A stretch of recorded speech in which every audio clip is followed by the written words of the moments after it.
This is Where We Live from Connecticut Public Radio. I'm Catherine Shen. Presidential inaugurations are an American tradition that date back to 1789. No, this is not Carnival Day in Pumpkin Center. It is the day of days in Washington, D.C. In the eyes of many in the world, this every 4-year ceremony we accept as normal is nothing less than a miracle. Out of the car and is walking down the avenue at Pennsylvania. Now, whether this is an intention to walk the mile and a half, we have no idea. Ask not what your country can do for you. Ask what you can do for your country. Inaugurations offer the president a chance to show the American people what kind of leader they'll be. Like, did you know that George Washington wore an American-manufactured suit to signal self-sufficiency and unity for the new nation? I had no idea. This hour, we'll keep these fun facts coming as we walk through inaugural history from the speeches to the fashion. Joining me now is Professor Thomas Balcerski, who's the presidential historian at Eastern Connecticut State University. Tom, thank you so much for joining us this morning. That's great to be here, Kat. And also joining us is Dr. Matthew Costello, who's the Chief Education Officer for the White House Historical Association. So, Tom, I want to start this conversation with you and take us back in time to the first inauguration in our country's history. Who was being honored in that ceremony, and what did that day look like? George Washington. Hopefully no surprise to your listeners. Spoilers. Our first president. Spoiler alert, thanks. Okay, I didn't think it was, but yes, George Washington's inauguration actually looked probably more different than any inauguration any of us have lived through. By comparison, the inaugurations of the 21st and 20th century all kind of have similar elements, and they took place at our famous landmark, the capital of the United States in Washington, D.C. We expect the president to take an oath of office before a crowd, whether it be on one side of the Capitol or the other. And we expect inaugural balls and maybe a parade or a procession. George Washington did practically none of those things.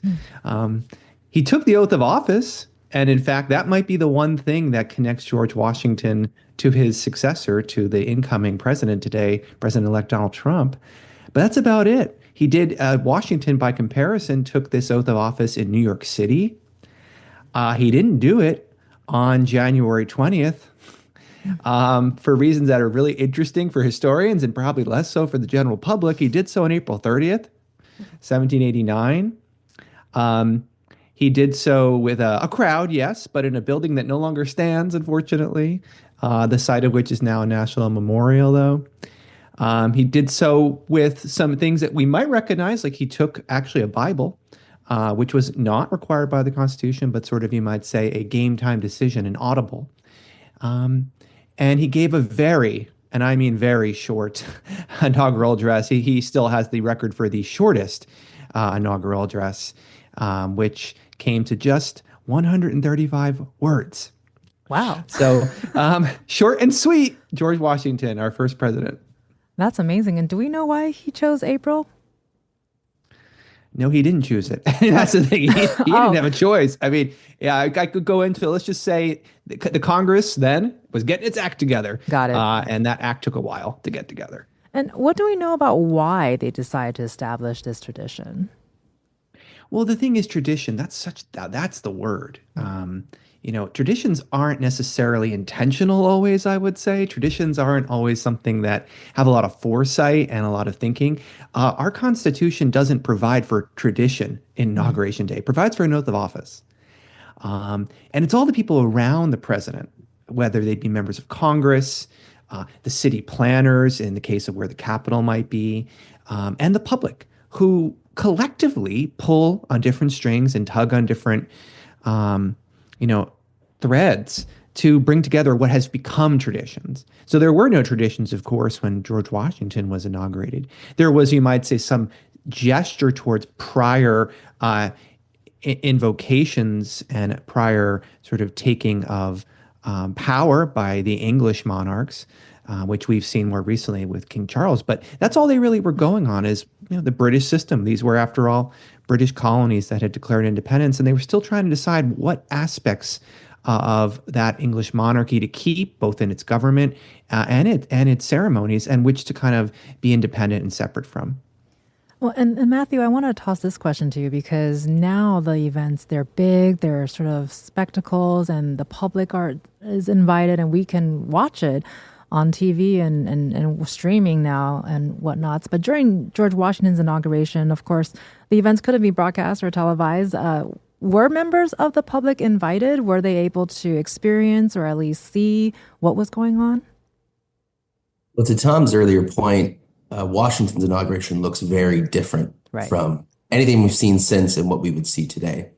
And I would describe it as in a very small way, it was open to the public in that Washington took the oath of office outdoors.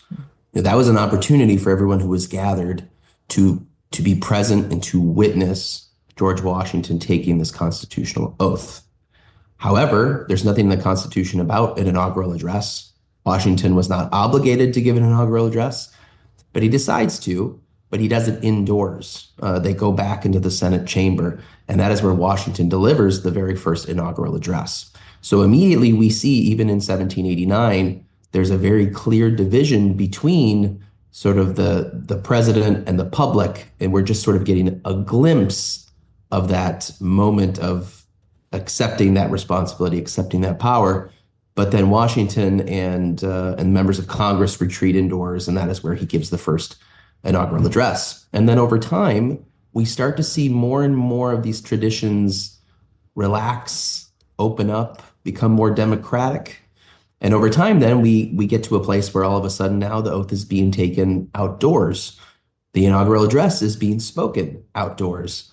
We start to see more and more people involved with the parades. It becomes more and more, I would say, a reflection of the country evolving as a constitutional democracy, but also that Americans, citizens themselves, feel like they are active participants in the transfer of power. And as I mentioned earlier in the introduction, George Washington chose an American manufactured suit specifically for this ceremony. And this was supposed to sort of signal American self-sufficiency. So historically speaking, does thought go into even the smallest details of the day, like what suit or accessories the president chooses to wear? I mean, it really depends on the personality. I think some presidents were much more keenly aware of how the public would interpret their decisions, their fashion choices. And certainly Washington has to rank amongst the top of somebody who was very, very conscientious about what he did, what he said, how he gestured, where he stood. I mean, he really thought about everything almost like it was a play, and he was on the stage and everybody was watching him. And so that becomes the model that his successors will follow, that the importance of the office is so great. I need to be very careful with what I decide to do, how I do it, where I do it, what I'm wearing while I'm doing it. And certainly there have been I can think of other examples where fashion became sort of a hot topic with presidents.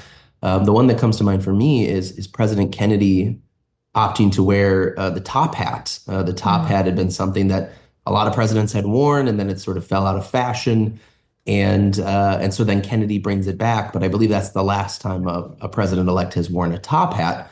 But it was a small fashion choice that really sort of then became a bigger thing. Everybody started getting very fixated on the top hat, and so those were the types of decisions that I think Kennedy was probably trying to just be more formal, traditional. He was probably looking back at some of the past presidents, and then because fashionable tastes have changed, people immediately latched onto it, and it became something that everybody was very fixated on.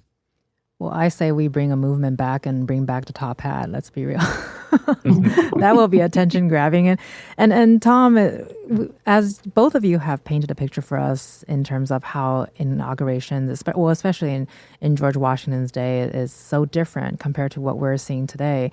Because now we do expect inaugurations, I think, to a certain extent, to be entertaining and a bit of a spectacle, like we talked about earlier. The guest list is very There's a lot of famous people, entertainers, singers, actors, or whatnots, and there are speeches, performers, artists, and prayers. When did these things become an expected part of Inauguration Day? Right. Each element that you just mentioned there has a first, and in the history of inauguration, sort of it is incremental, it's evolutionary. The one I'll sort of start with that, for your viewers and your listeners who remember it, it was actually Ronald Reagan's first inauguration that changed the location of where the ceremony would take place. So the Capitol has two fronts to it, the one that sort of faces the city, and the other that faces the grand vista of the mall, and then down to our different monuments, Lincoln Memorial, Washington Monument, that west-facing side of the Capitol. That's really the last big change, if I can point to one. It's when Ronald Reagan's inauguration took place on that side of the Capitol. Now, just before that, during Jimmy Carter's inauguration, he was the first president, for example, to get out of the protected vehicle and to walk down Pennsylvania Avenue. Your opening clip, I think, had Walter Cronkite saying something about that. So you can see, like, okay, now we have a little innovation there. And so now that's two different things just within many of your listeners' lifetimes that have changed. Those were all, in some ways, in the case of Carter, it seems spontaneous, but it was his preference, actually, and a reflection of who he was. With Reagan's case, it was actually also planned, but by this inaugural committee that decided a grander, also a kind of gesture toward Reagan being from California, Western Vista would be more appropriate, and indeed also allowed for more people to stand. And ever since, we've had actually larger crowds. So literally, those two choices have actually changed expectations, and that's pretty recent. But all the other pieces from the balls, that goes back way into the 19th century, the gowns of the first ladies, that's another aspect of this day, of which almost all are still, that survive, are at the Smithsonian, at the Museum of American History in Washington, D.C. It's a permanent gallery, a very popular one at that, which gets to the various balls and galas that take place. The parades themselves go back also way to the 19th century. The president also meeting with the outgoing president. Now, that hasn't been as smooth, but there's a tradition of that as well, and a tradition of not meeting with the outgoing president, which we can talk about. Other things, for example, the songs and the prayers, that's been there kind of in the more recent ones, but actually it's only when things are able to be broadcast that we start to actually have that be more formally known to the public. So William McKinley is the first president to be on any kind of film. It was such early technology then. Warren Harding was the first to have loudspeakers, so you had to be pretty loud to even be heard. There was no projection. Hence, one of the reasons why the east side of the Capitol was used. It actually was a little easier to hear people, and it made sense.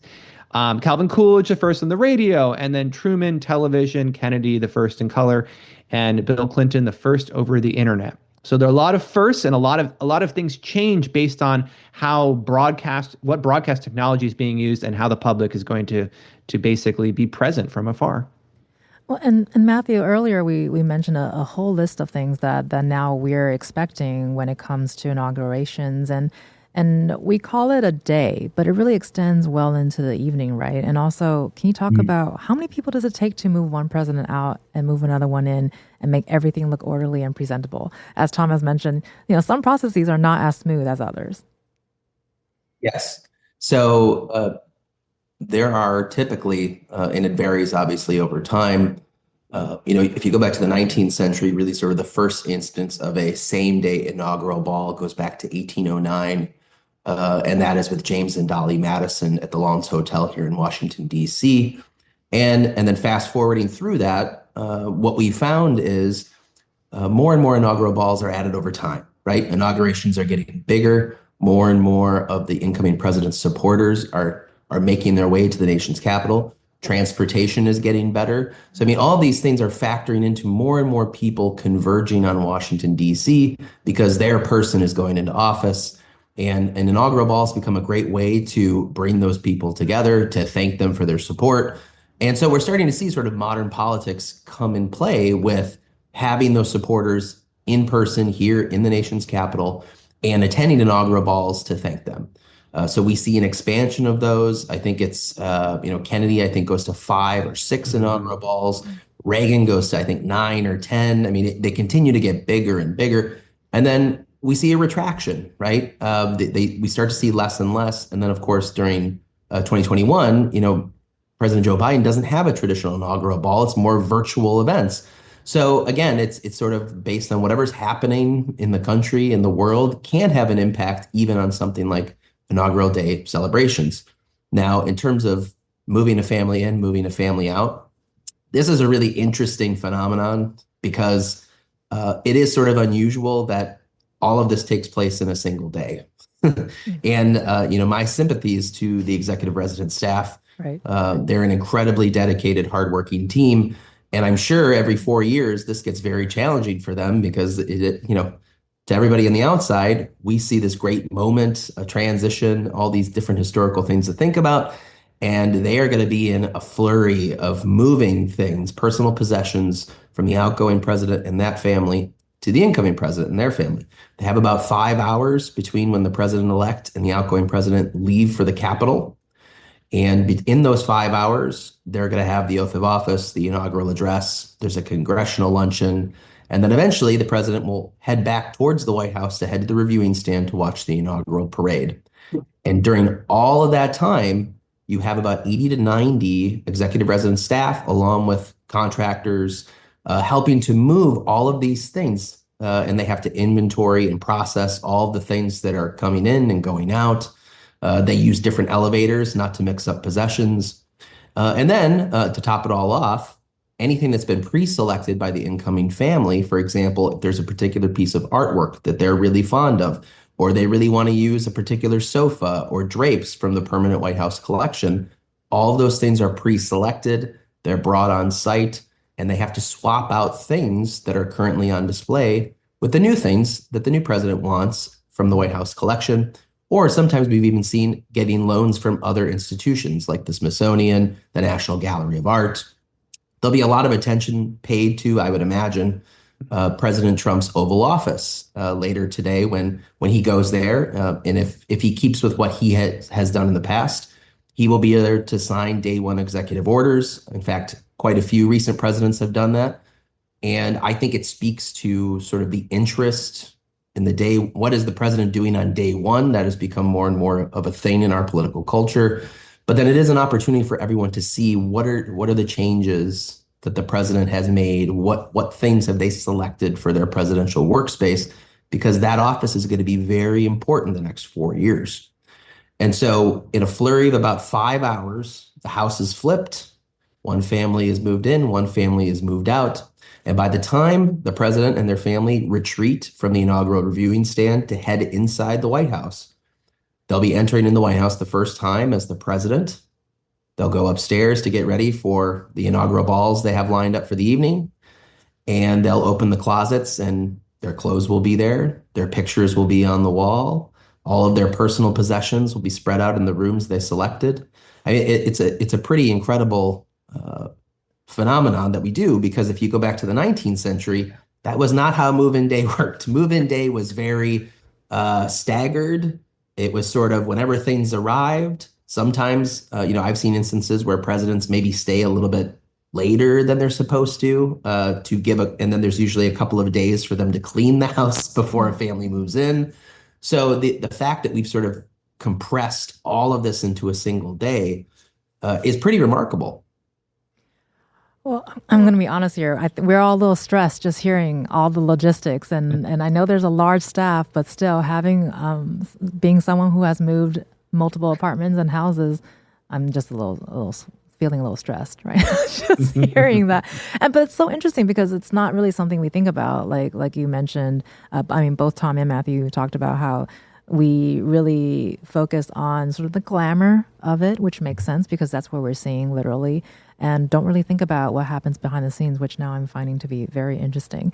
And so, Tom, help me sort of underscore the magnitude of the day's possessions, because I think we understand that it's a really significant and important day. But what does Inauguration Day represent beyond the literal changing of the guard? Well, finally, the day is here. These last few days, it seems like it's already been Inauguration Day. Starting on Saturday, the president-elect was on site in Washington, D.C. And actually, that's another piece of it, is when does the president-elect typically arrive? Where do they stay? It's traditionally been Blair House, which has been the formal guest quarters for the major state figures as well as incoming presidents in the last several cycles. There were the fireworks, the vice presidential reception and dinners, President-elect Trump laying the wreath at the tomb of the unknown soldier. He decided to hold his own Make America Great Again victory rally, which we saw yesterday. And today it's going to be a church service at St. John's, and then, of course, the famous ceremony swearing in coming up. As far as we know, I've read, it looks like only three balls, yes, as opposed to the 9 we saw, as Matt mentioned. So 3 is still a lot. There will still be, it'll feel like there's too much to do. But the congressional luncheons, the parade, the review of troops, and usually the next day, a national prayer service it'll be tomorrow. So it's almost like a 4-day extravaganza for one thing. So it just right there, you get a sense of it.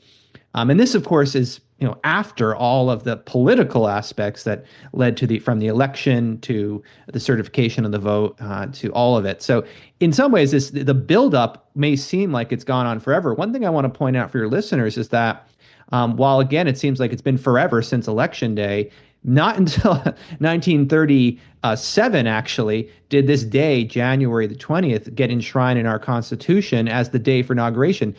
Maybe some of your listeners were around back then, but until 1937, Inauguration Day was held in March.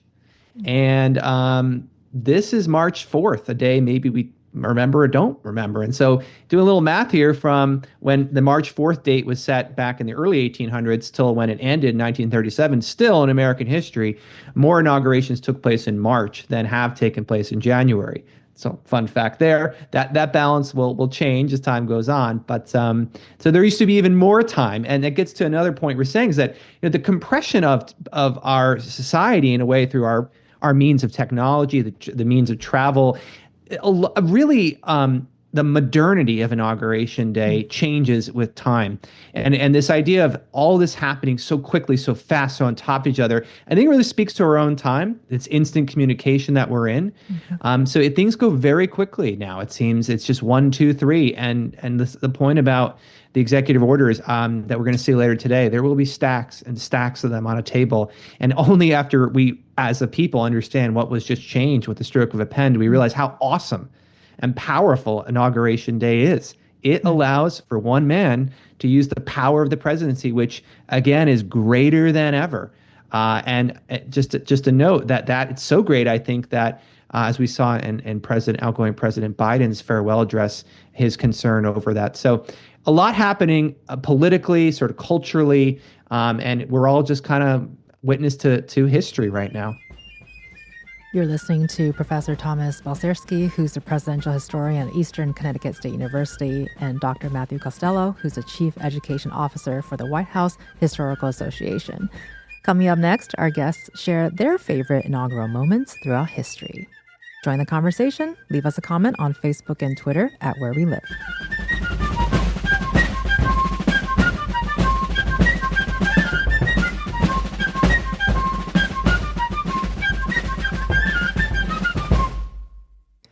This is Where We Live from Connecticut Public Radio.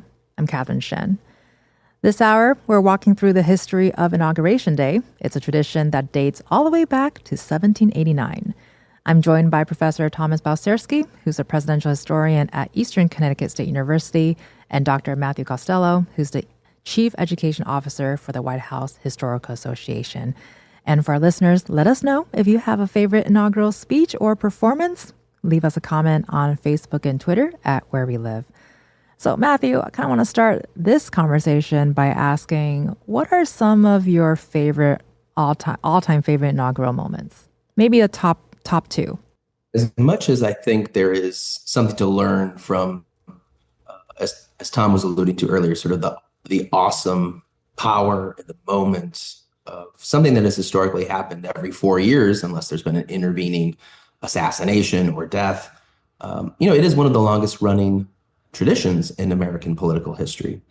And you would think, I think you would assume based on witnessing it today, that it's always been so highly coordinated, orchestrated, choreographed, But that has not been the case. In fact, there have been quite a few times where inaugurations have simply gone off the rails. And I tend to find a little bit of humor in those moments because we often think of these things as very solemn, very serious, but sometimes there are things that you just can't control. And so the one that comes to mind for me is I have a soft spot for Ulysses S. Grant, who I feel like had a couple of strokes of bad luck with his inaugural ball celebrations. Now, the first one in 1869 took place in the cash room of the Treasury Building. Unfortunately, the space was a little bit too small for the crowd. And so as people were piling into the space, they were kicking up and bringing in all kinds of dust and mud and soot.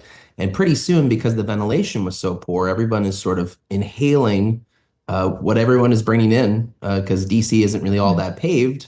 And so everybody's inhaling these, these particles.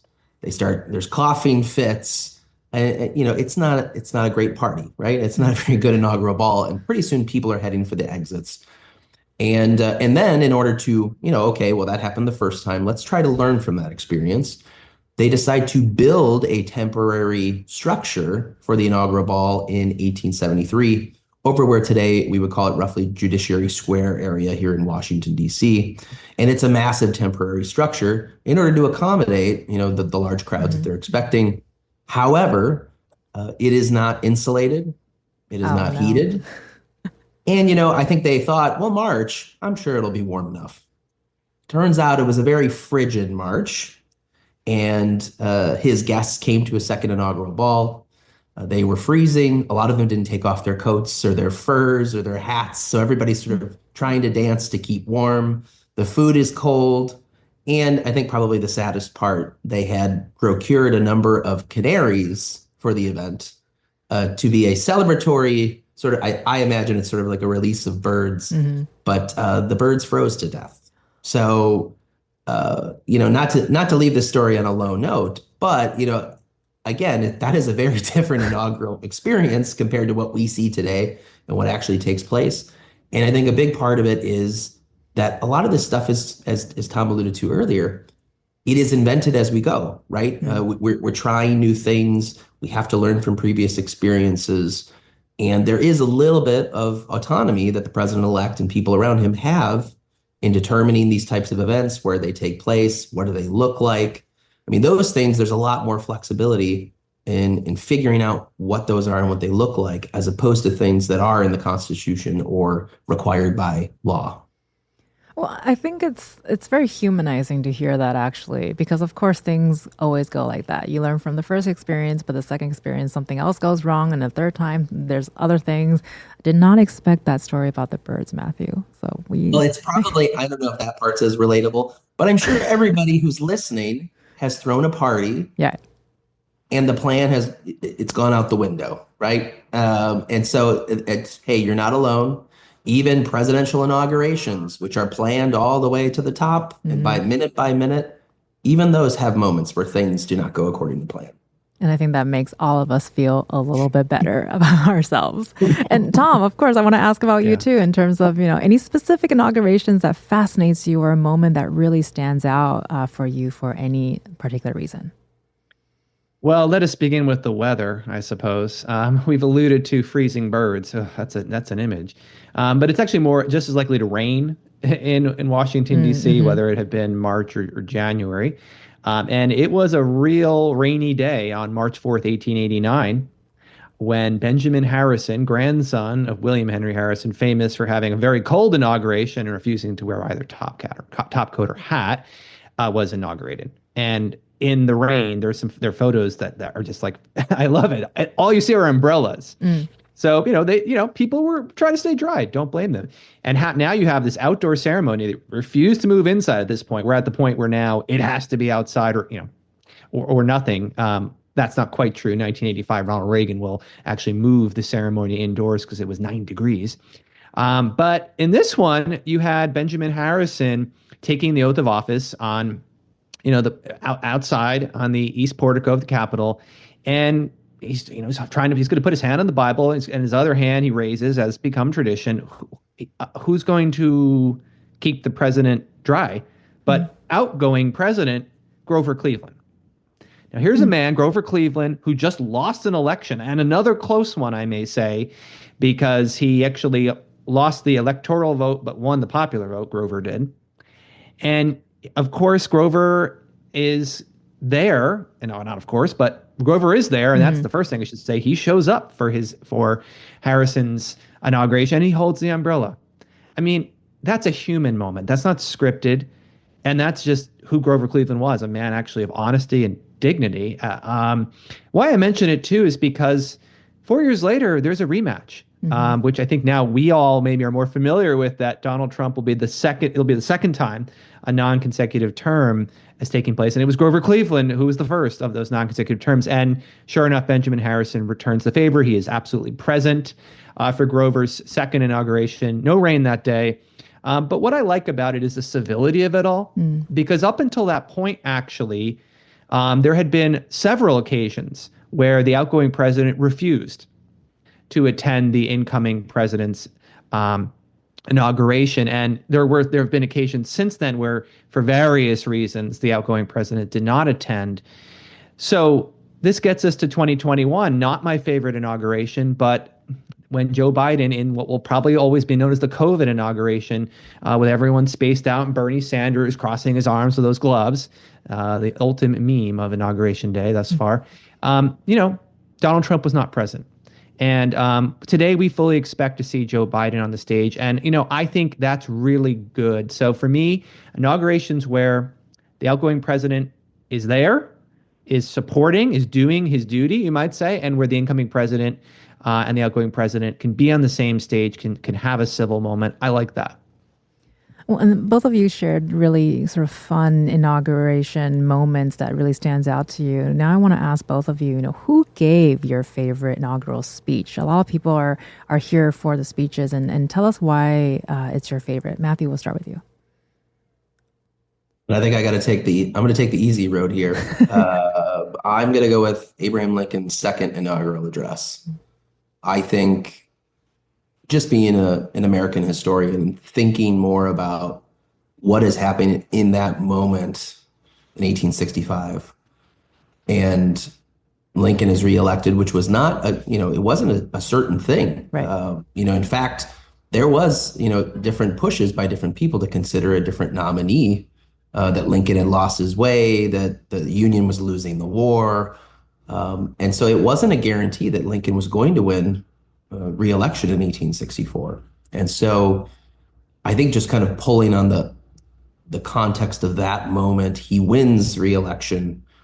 The end of the war is in sight. There's still fighting going on, but it's coming to a close. And so I think Lincoln's message, really, to the American people about, in a way, really sort of acknowledging that the bloodshed, the violence, everything that the Union has been through is because, that sin is really, slavery is a sin that's really sort of shared. And I think that was a very powerful statement to make. I mean, he could have used it as an opportunity to denounce his political opponents. He could have used it to denounce traitors and rebels and Confederates. But instead, he's really sort of trying to get people to see that and Lincoln did believe in this, by the way, that this was sort of a divine punishment for the sin of slavery. And yet here we are, we're almost to the end of it. And he's putting this out there that people need to be thinking about what is coming next. How are we going to treat one another? How are we going to reconcile and reunify the Union? Now, unfortunately, we don't get to see what that looks like, because Lincoln is tragically assassinated about a month later. And then, of course, his successor, Vice President Andrew Johnson, takes a very different approach to Reconstruction and Reconstruction politics. So the story it is sort of an unfulfilled promise that Lincoln poses. And really, he's putting this challenge on citizens themselves, too, that this is something that we all need to collectively work toward. And it is, if you come to Washington today and you go to Lincoln Memorial, it is one of the two speeches engraved and inside the Lincoln Memorial. And I would say most presidential historians would say that is probably the greatest or one of the greatest inaugural addresses.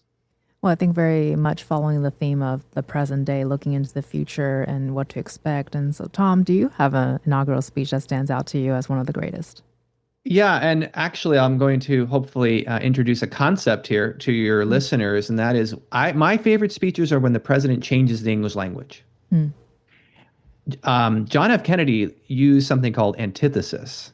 There's your quarter word for the day, where he has a phrase that on the one it contrasts what came before it. And this is the line, ask not what your country can do for you, but what you can do for your country. In that moment, he taught us something about our language. And we cannot forget that phrase. I'll bring up another one for you. Franklin Roosevelt, in his first inaugural address, he mentions a line that again has stood out, and you can't help but remember it. The only thing we have to fear is fear itself. I love the wordsmithing of inaugural addresses. I love when presidents give us something to hang on to. And I have to say, not every one of these very memorable lines was particularly thought to be the kind of the zinger. And even newspapers after FDR's first inaugural did not pull out that line. There were other aspects of the speech that spoke to international affairs that actually, the New York Times and others like, this is the headline. Over time, though, when we reread these texts and we see them as, really documents for us to consume and pieces of history, things stand out. And what I love is when, there's beautiful language woven into the inaugural addresses. I think it's important to recognize that these are addresses for history. We as historians and our students, we read these documents as artifacts of the time. And again, the ones for me that I like are the ones that are beautiful and lyrical.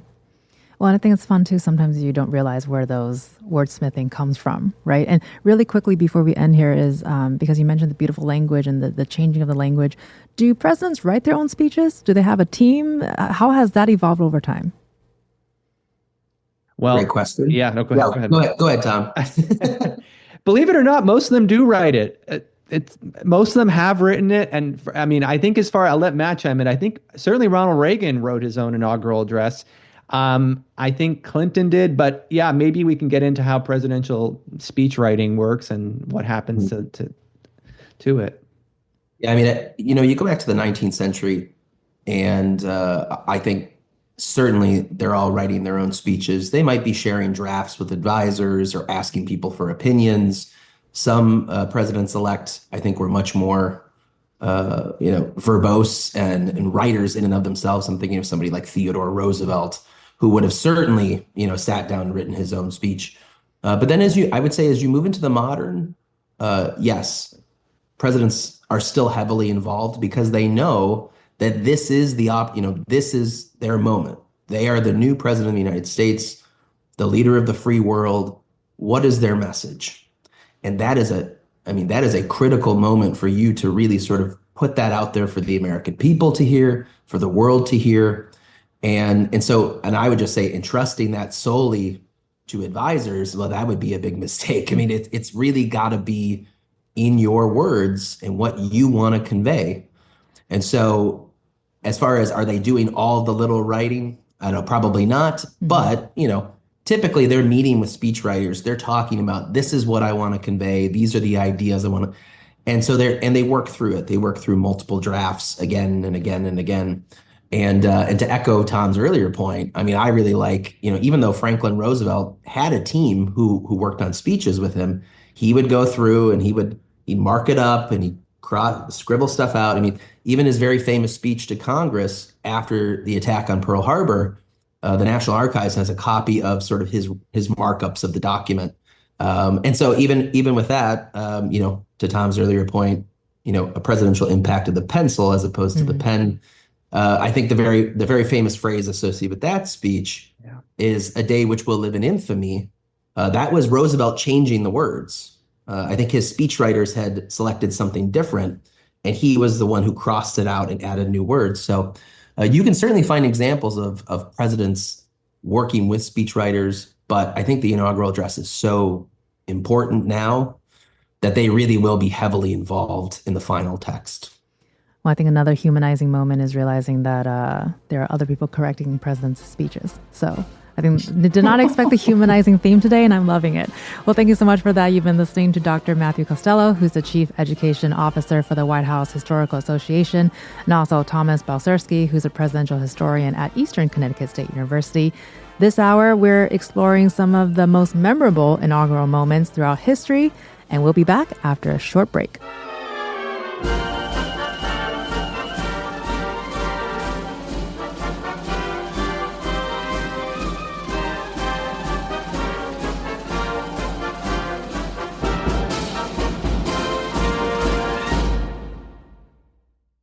This is Where We Live from Connecticut Public Radio. I'm Catherine Shen. Inauguration Day and Martin Luther King Jr. Day are sharing the spotlight this year. This has happened only once before, when former President Bill Clinton was sworn in for his second term. So how might this overlap play out this time around? Tom, I'm going to toss this first question to you. So as we just mentioned, the last time this overlapped was actually in 1997. Can you talk about how did former President Bill Clinton honor MLK Jr. Day during the ceremony? Yeah, so 1997, it's a quirk of the calendar, and not too many times has it quirked because it was President Reagan who actually signed Martin Luther King Day Jr. Holiday into effect. And so then it wasn't until 1997 that you got leap years, 7 days, the math, and now here we are again in 2025. Now, Clinton, who gave another longer speech in 1997, had a paragraph towards the end that fit. And, he is, I would say, one of our great speaking presidents as well. So it was a paragraph where he starts, 34 years ago, the man whose life we celebrate today spoke to us down there. Remember Clinton standing on the west portico of the Capitol. He's looking at the mall. There's that wonderful symbolic resonance. You can see from afar the Lincoln Memorial. And then this is hearkening back to the 1963 I Have a Dream speech. In words that move the conscience of a nation, Clinton says. Like a prophet of old, he told of his dream that one day America would rise up and treat all its citizens as equals before the law and in the heart. Martin Luther King's dream was the American dream, which is a theme of Clinton's address. And then really the last part was, again, Clinton's 1997 speech, the last of the 20th century, was all about the 21st century. So he ends with, and by our dreams and labors, we will redeem the promise of America in the 21st century. So he's passed the ball to whether he probably realized it or not, to the 2025 inaugural. And now we will see, won't we? We will see if Martin Luther King is even mentioned in President-elect Trump's speech. To what extent will it be a part of the American dream, which is, perhaps what he's best known for, that wonderful speech of 1963? Not sure. We'll have to wait and see, I guess. Oh, and another sort of small thing that I don't know if many people know is, Matthew, is it true that presidents tend to leave a note in the Oval Office for the incoming administration? And can you talk about when did that tradition begin? Yes. So, and it's a great question. I'm glad you asked it because I think a lot of people are curious if this is going to transpire today as well. There is a longer history of outgoing and incoming presidents communicating with one another, though it looked very different. Again, we're talking about, a longer transition period, right, between the election in March. There is typically some communication, depending on who the president-elect is. It could be an invitation to come to the White House to meet with the president or to have dinner. Of course, that varied and fluctuated in the 19th century, depending on who we're talking about and which political parties. But as we get into the modern times, it's been fairly consistent to have the incoming president to the White House after the election. We saw that with President Biden inviting President-elect Trump again. And then as part of that ongoing tradition, this one is sort of an interesting one. It dates back to Ronald Reagan. And Reagan left a note for his successor, which was his vice president, George H.W. Bush. Now, if you read the note, which it's great, you can find it online at the Bush Library. But I would say it is very Reagan-esque. There's sort of humor in it. There's jokes. You can tell it's a very warm note, but it's not quite, I would think, it doesn't really capture the seriousness of the transition, because remember, he had been his vice president for 8 years, and after being elected in 1988. And so, it is more sort of like, hey, it's a tough job. Someone's got to do it. Don't let them get you down. It's kind of like a pep talk, do it. So that's a very different type of note. But, we acknowledge that Reagan was the first one to leave a note behind for his successor. Now we fast forward to the 1992 election, and George H.W. Bush, who I think many people expected to win a second term, is defeated by really what became a dark horse candidacy of Bill Clinton. And Clinton wins the election in 1992. And as Bush is preparing to leave office, January 20th, 1993, he leaves, I would describe it as that note really, I think, captures George H.W. Bush's character. Somebody who really believed in the power and the importance of our institutions. He really believed that it was more important to be supportive of an incoming president as opposed to being divisive. And yet he understood that the best way to really sort of help Bill Clinton with the transition was to acknowledge that his success would be America's success, and that everyone, and he even says, we're rooting for you.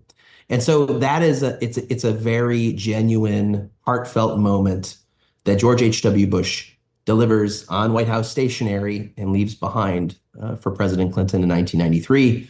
And every president, every administration has continued to do it since, right? So Clinton did it for George W. Bush, W. Bush for Obama, Obama for Trump, Trump for Biden. And now, we'll find out later today. And I would imagine, considering, everything that Joe Biden has done, the fact that he invited President-elect Trump to the White House, he's attending the inauguration, that he will continue the tradition because I think, and Biden has talked a lot about this the last few weeks, the importance of character, the importance of integrity, the importance of institutions and traditions. And so I would expect Joe Biden to continue that very recent and unique presidential tradition today. Well, we've got about 30 seconds here, but I want to ask Tom real quick. Any final thoughts that you would like to leave with our listeners today? Oh, gosh. Yeah, just watch it today. Watch this inauguration. It's really worth your time. It's I know in where Matt is in D.C., it's actually a federal holiday. Everyone gets the day off in D.C., but I guess we're working, aren't we? But we should all watch this. We should watch President-elect Trump's speech. We should watch the stage. We should look carefully at our leaders. This is a day worth watching. And Matthew, same to you. 30 seconds. Final thoughts? And I understand everybody's very busy. Some people do have to work, so I get that. But, Inauguration Day it's a day-long event. And so keep in mind with where we are in terms of communications, technology, really at any given moment, you can reach into your pocket, pull out that small computer that you have and the smartphone, and you can tune in really sort of anytime you want to watch. I would imagine most people will want to see the oath. I think that still tends to be the moment that people really tune in for.